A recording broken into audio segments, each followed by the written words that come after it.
alert level for potential outbreak on the team? I think it's just a good reminder that no one's out of the woods. I mean, when you go a few weeks with nothing happening, you start to feel pretty safe, and it's a reminder that this stuff's out there. So we'll see how it goes. I'm not going to get into it because I can't, but you guys know the rules with it. So there's a couple options with the tests that come back, and we'll see how that goes each day. Does his absence on Sunday have anything to do with him being on the COVID list today? And Dre Greenlaw obviously hasn't practiced the last 2 days either.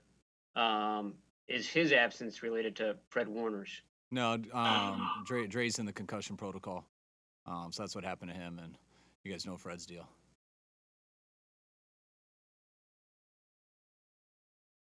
Hey, Kyle, just what you were talking about in terms of you go a few weeks and you feel pretty safe. How much do you talk about this on a daily basis with the team? And does getting a positive test or having someone placed in protocol change the message and how you react going forward? I don't think it changes anything in how we're reacting. I think we feel so safe in here that's all we talk about when we first get here, because the concerns when we got back are the same concerns that everyone had going into where a big group of guys are. And then when we've gotten in here to go 3 weeks where everybody's passing tests every day, everyone feels pretty good. A lot of other stuff's going on in here, with our jobs and then what's outside of this world. So I mean, I think it's just like my family and I, we'd sit at home and we'd freak out at first, and then eventually you start to feel a little bit more comfortable, and you might let your guard down for a day or something, and then one of your family members gets it, and then you go right back to feeling how you did a month before that when you were more paranoid. So I think it's like everybody. I mean, just because it doesn't hit you or the people you're around in a while doesn't mean it's not the same as it's always been. So it's a good reminder to the guys that it can happen at any time, and we do have to keep being aware of it. I mean, nothing changes with how we do things. I mean, our rules are pretty set in stone.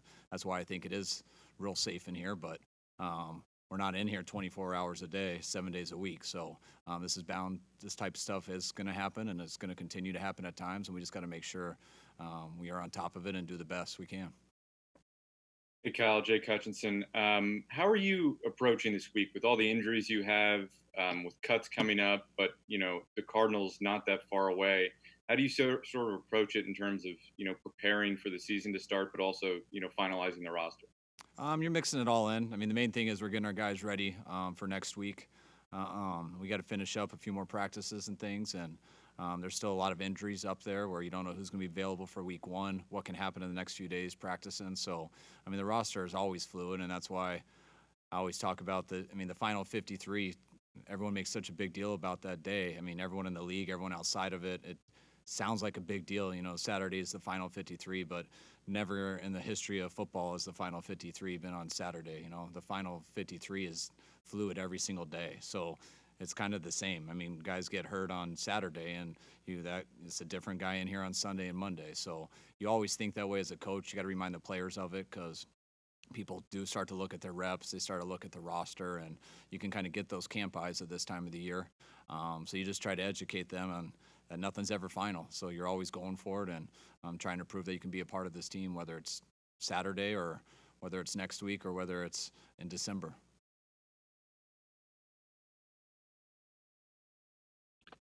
Hey, Kyle, I just wanted to ask if there's an injury issue with Trent Williams, and then with Kittle, is that still just being very cautious with his hamstring? Yeah, Trent got a vet day. He should be out there Wednesday. And then Kittle's the same thing. We're just being cautious with him, and hopefully he'll start getting some more reps here. I think we got tomorrow off. He'll do maintenance stuff in here, but I'm expecting to get him back later in this week.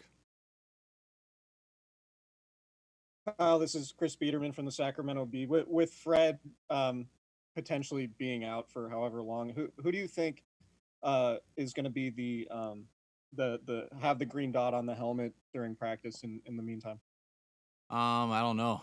I'm still trying to figure that out. We got 3 more practices to decide, and then we'll continue to evaluate it Monday, Thursday, Friday, Saturday, all the way into pregame warmups. And we'll make that call right before the defense goes out. So, sorry, man. I appreciate it, though. Kyle, it's Ron Krejcik from the Chronicle. I'm curious what you think about any post Super Bowl bounce? Are there any ways in your mind in which making the Super Bowl last year carries over to this season in terms of confidence or players' faith in the system? And how has that been affected at all by the strange offseason? Obviously, an unprecedented lead up with no mini camps, no preseason games, etc. Every single person's different, so I don't know exactly what affects the guys, but I mean, each year is different. You come in thinking about the last year. I mean, that it doesn't matter. I think it's more exciting when guys you're coming off a 4-12 season and guys are coming in. Hey, I think we're a lot better than that. Let's go prove ourselves. And I think we proved that we were better than that last year. But also, our guys know that that's completely last year. That's how much work we had to go in to do that. We do have a different team this year. There are different players, different coaches, and even the people who are the same. You're always different the next year, and you're either worse or you're better. And we got to work pretty dang hard to be better than we were. And if we're not, then it's going to show. So that's what our guys are kind of focused on, that, you know, how much better can we be? And we got to find that in order to get to that spot. We also know we got to find that just to get to the playoffs. So I don't think guys think about much of the year before. I know that it makes people who've never felt that experience, never played in that game and stuff, know how special it is and how hard it is to get there, how cool it is to get there, and how tough it is when you lose. And I do think that makes people very hungry to get back to something that they experienced. But besides that, it's I don't think it affects anything really. I think, by the way, you answered Chris's question about Warner. I think I want to play poker with you sometime, Kyle. But anyway, when you look at the bottom half of the roster and also the practice squad, as you kind of have an idea now who's going to make the team, do you start cross-training guys to play multiple positions in case stuff like this happens in the regular season? Definitely, and I mean, and you also do it. You do that all the time. I mean, it's just you rarely have 10 linemen who are all 10. And you got 5 starters, 5 backups. You know, you always have guys who do different stuff. You get up on game day, where we usually have only had 7 up on game day. You never have had 10 up on game day. No one does. So everyone has to cross-train at everything. It's the same at D-line. I mean, having some of our edge rushers out, inside guys got to play outside guys, outside positions, our receivers throughout camp. We usually use just 3 positions out there, and all 3 of them come in at one spot, and now everybody's done every spot. If you only could play one spot here, you'd have a hard time getting it through a training camp. You see it at linebacker, you see it at safety and DB. Everything's got to be interchangeable. It's tough. You'd like to leave a guy at one position so he can just own his skills there. But you always have to have a plan B, because you really don't have a backup for everyone on the team in specific roles. So you got to be versatile. Hey, Kyle, you mentioned kind of mixing things together this week. Under normal circumstances, obviously, you would play the final preseason game and then you'd make your cuts and then start game planning. How does things change this year without having that preseason game? Do you start game planning now, or are you more cautious with it, knowing that you could be releasing a bunch of guys that are going to be, would have game plan if you did? How do you kind of balance that? Yeah, that is no different this year than the other years. I mean, as coaches, you always have an idea just from watching film and stuff what you want to do in week 1. Because you don't go off the preseason a ton, so people have their tapes and stuff from years past, and you always have an idea. But week 1's always weird because stuff always changes once that first quarter starts. So I never try to go too hard with what you put in players' heads or even coaches the week before, because a lot of times you get to the next week and it's kind of changed and it's hard to bring guys back. And then you get into the first quarter and you find out what you're going against, and then it changes again. So you're really preparing guys to do assignments. I mean, you're preparing guys to be good at certain things that you're going to employ throughout the year at some time, whether it's week 1, week 3, but you're just trying to train that muscle memory. So you've put everyone who you're going to use through certain things, and then based off of what you're going against schematically, that's how you decide on how to call it.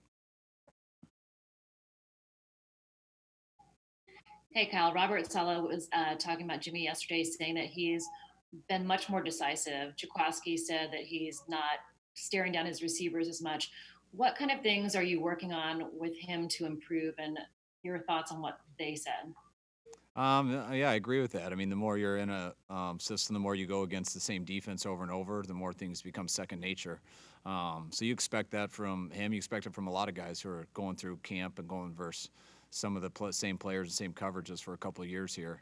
That's also what's good about trying to mix in some different stuff. And sometimes we got to I got to do some different stuff for the defense that we want to do offensively. Sometimes they got to do some stuff that they don't really want to do, but our quarterback or our receivers or our line, someone needs to see it. So I think our whole team's pretty sharp at going against each other. We've had enough of that. We're ready for that to end. So the quicker we can go against some other people, we'll see how it's panned off. Hey, Kyle, at least symbolically, Jimmy ended training camp, was that yesterday? I think with 6 touchdown passes in the red zone drill.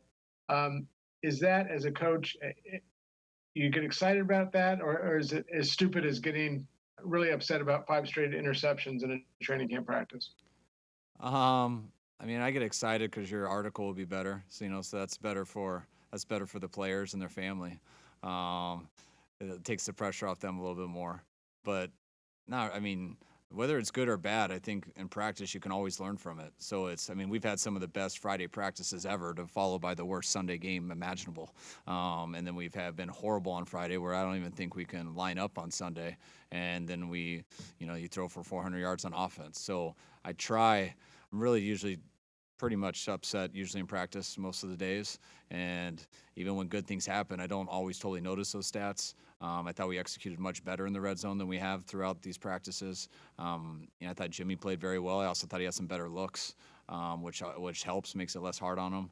But I try not to get too caught up in that stuff, because I have before, and I see how quickly that can change the next day. So I really just try to prepare as much as I can and only try to judge it off of Sunday. Kyle, what kind of camp was Fred having? It just seemed from our standpoint like he was playing really well and seems like he's ready to take a next step in 2020. Yeah, Fred gets better each year. I mean, he came in and played at a high level as a rookie, put a lot of pressure on him as a rookie, and that pressure paid off because it gave him a ton of experience. He rose to the challenge then, and he's taken it to a whole nother level each year. Fred is as much of a pro as I've been around. While he's not in here, I'm sure he's in his apartment doing bag drills or wherever he's living, just going crazy that he can't be in here. So Fred's a stud. Whenever he can come back, he will be ready to go. Hey, Kyle Posey, Niners Nation. I was wondering, with college football season up in the air, has there been any discussion about bringing in college coaches as consultants, just to kind of help you guys out or give you a fresh set of eyes? Not really. I mean, all those guys obviously are real good coaches and stuff, but you only can have so many people in a building, and especially now, you definitely can't add extra people in a building. And we got a pretty good system here on who does what and stuff we can add and stuff we have to take away, and we don't need much more overload on that stuff. So try to pull it back if anything. Last one. Kyle, kind of a quick follow-up to my earlier question. The history of Super Bowl teams, as you probably know, it's rare for them to get back the next year, particularly Super Bowl losing teams. I think only one of the last 25 or 26. Why do you think that is? I think the first reason is just the rules of the NFL and salary caps and stuff like that. Teams who have success in the playoffs, teams who have success in the Super Bowl, those teams become much bigger free agents for other teams. It seems like everyone who is on a Super Bowl team, win or lose, the next year they get a little bit more money when they have their opportunity. So it's very hard to keep teams together. That's one of the coolest things about the NFL, that you don't see many dynasties last. And when you lose one, it's even harder because it starts with that. But then a lot of people, it's so hard to get there, and you put in so much work to get there, and it goes a month longer than you're used to and things like that. And human nature, you want to sit back and relax a little bit. And then I think some people do that a little bit too long. I mean, it's okay to do that for a couple months. You need to recover. You need to get away. But then you need to go back to work. And you also got to understand that in this league, I mean, you only get better or you get worse. And it is very hard to get better when you think you were that good. And so you better be extremely humble. You better recognize that, and you better be willing to put in the pain and sacrifice that it goes through to get to that moment. I always say that in order to get to heaven, you got to go through hell. And I feel like that's what you do, and sometimes that's not fun. That's why if you want to get to that moment again, you better get away and relax, because you know how hard it is. So when it's time to come, you're ready to pay your dues and go through that grind. And if you do, that gives you a chance at the end of the year to be the only happy team in the league. All right. Thanks. Thanks, guys.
How you guys doing? Before we get started today, I wanted to shed some light on a subject that's super important to me that I've already been outspoken on, and that's our public education system and education inequality.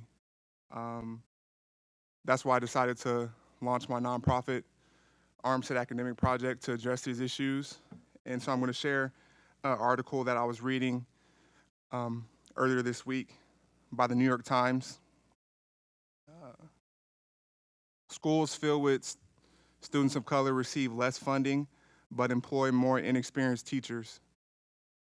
Accelerated programs and classes remain less accessible for Black and Latino students.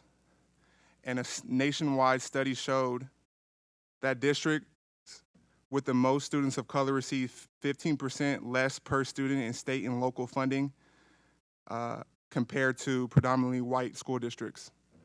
So I wanted to shed some light on that. I think it's important that we think about how we're equipping our students to be successful in life, and also think about the students that we're leaving behind, and that we're not preparing to have a successful life. Other studies have showed that if we address education inequality, that will be a big step into addressing a lot of other inequality in our country, and so I think we should start there. Anybody have any questions? Hey Eric, yeah, I saw you donated to schools over the summer, and when did this issue in particular become so personal for you? And what do you think the first step is on like a countrywide basis to start attacking this? Yeah, this issue became super important to me a few years ago. I've always done things in the community and try to figure out ways to give back to my community. And our education system was a glaring issue to me that I feel, if it can be addressed, will go an extremely long way.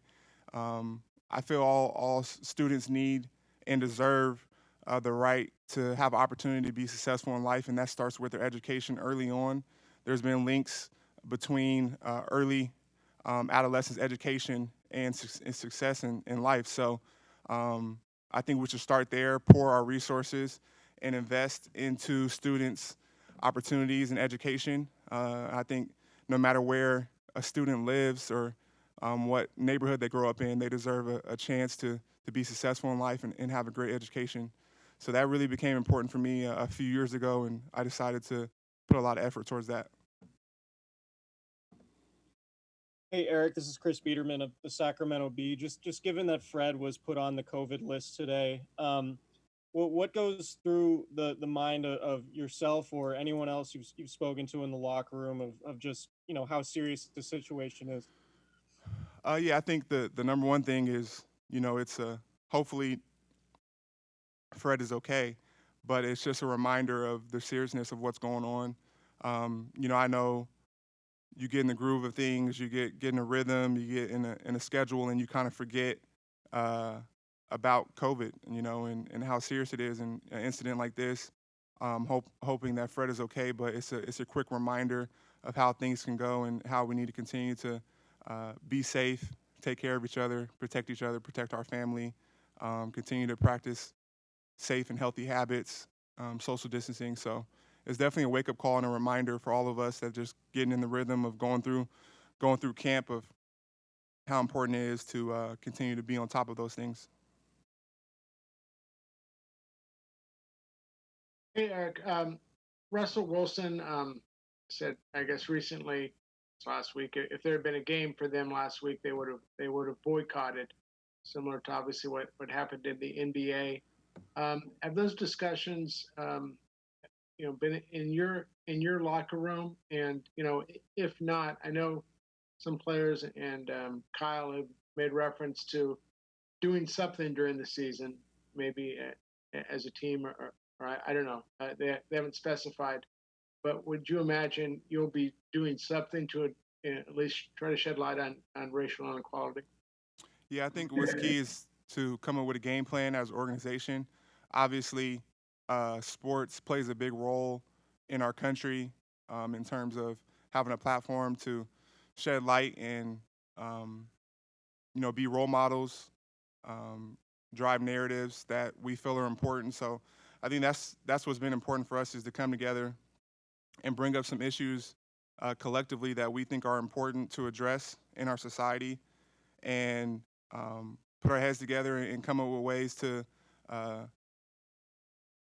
be helpful in those situations. So whether that's talking about voting, I know voting was huge for us. Um, so getting everybody registered to vote and use their voice was one way. Also, police reform is also a huge topic for us and definitely pertinent with everything going on in our country now. So how do we address that? How do we look at bills and legislation to push and promote to have impact and change there? And also, how do we have programs and things in our local community that directly affect our fans in our community and our families? How do we have a hand in that as well? I was fortunate enough to be a part of the group of deciding where Jed donated millions of dollars on behalf of the team, the foundation, to go to various organizations. Um, so I was fortunate enough to be on that group and that panel and decide where that money goes. And I think it's going to go to a lot of great organizations who are already doing great things in our community. So I'm excited to see how that is impactful and helpful. Hello, I'm Brendan Anderson with KDOL. What are speaking about education? What are some of the skills that you feel young people need when they come through school? They don't always get, especially students of color, don't always get the support that they need. But what are some of the skills that you want to help to the young people to gain? And then what specifically does your organization do around supporting young people? Yeah, I think the number one thing is literacy. Literacy is everything. Being able to read, and write.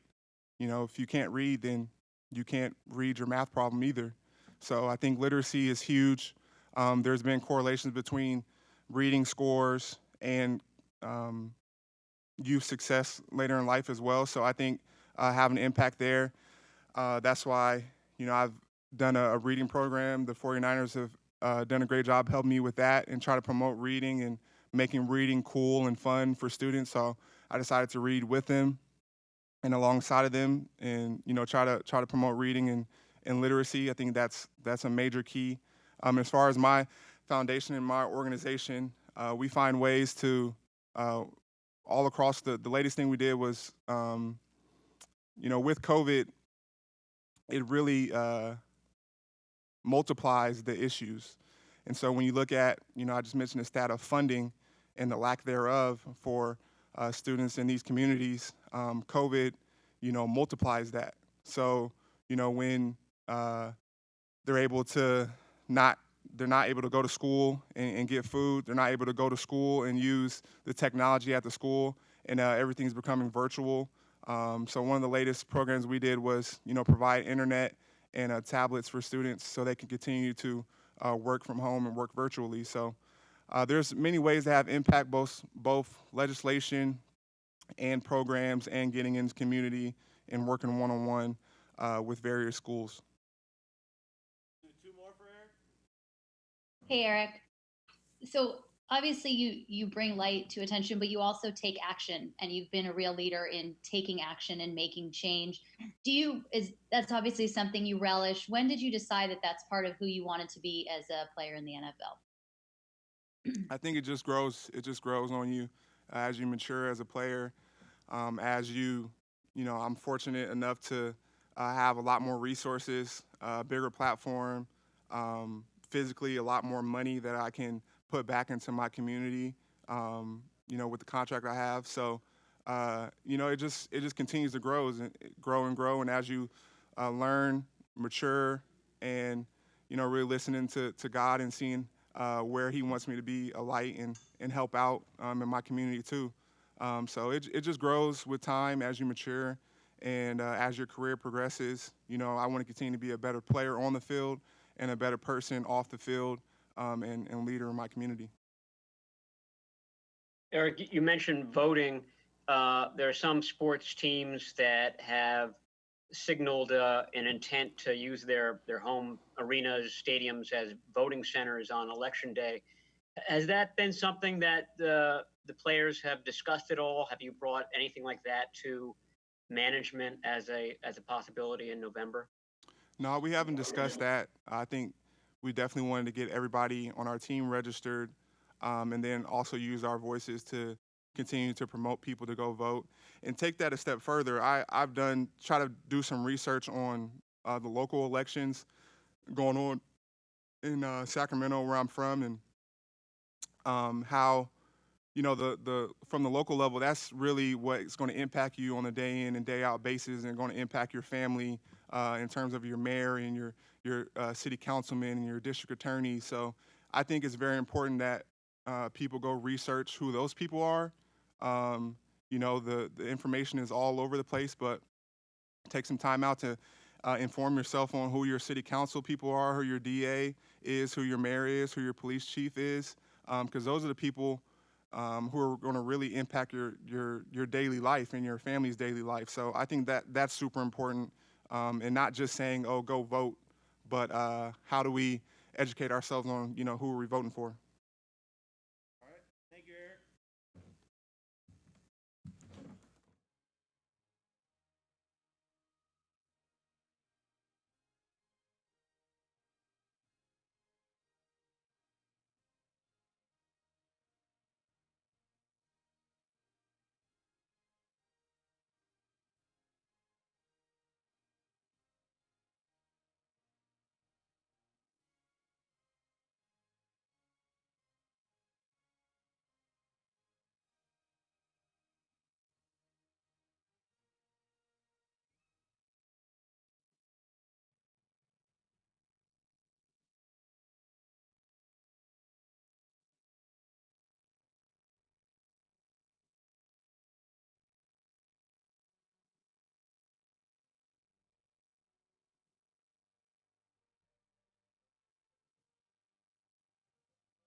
Too much. Hey, what's it just been like for you? You know, after the past 2 summers, not getting out there much. What's been the thing that you've seen that you've missed the most? That maybe you didn't even really think about while you were out? Man, I'll just say the energy and just the character of the team. The little things. Warming up. Just being around the guys, getting hype. Just the little stuff. All the big stuff. Obviously that as well. But if I had to pinpoint it, I'd probably say all the small things. I really like the way everybody gets going in the warm-up line, so I probably missed that one a good amount. Jarek, heading into camp, was there, I don't know, a litmus test that you were looking forward to seeing if you were going to pass? Like, I don't know if it was going against Quan in one-on-one drills or Jaquaski in the same drills. Anything that you've done that you've said, okay, I'm definitely back to where I was pre-injury? I would just have to say just moving around. That was just the main thing. Coming out, how I would run, my choice routes. I'd get a feel of, where I was at, how I feel, how the knee feels, thing like that. As far as, going against the linebackers one-on-ones, I always want to go against the best. Whoever that is, whoever my rep is against, whether it's Quan, Fred, Z's, D-Flan, any one of the linebackers, I'm just out there to win my turn, win my one-on-one, and, keep it going. Hey, Jarek. First of all, congratulations on making it through this.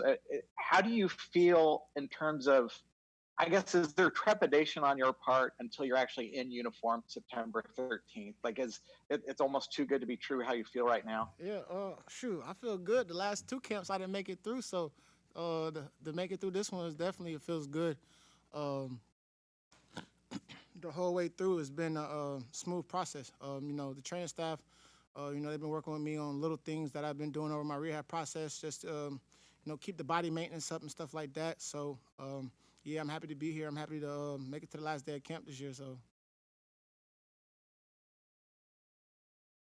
Hey, Jarek. Jordan Reed yesterday spoke about how just being away from the game for so long, it was such a relief and kind of, made him so much happier to be back. He said he's the happiest playing football now that he has been. Is it kind of similar to you, for you, that, just being back is more gratifying than it has been in the past? Yeah, I agree. I agree with Jay Reed on that. Missing the last 2 seasons, I never really took anything for granted.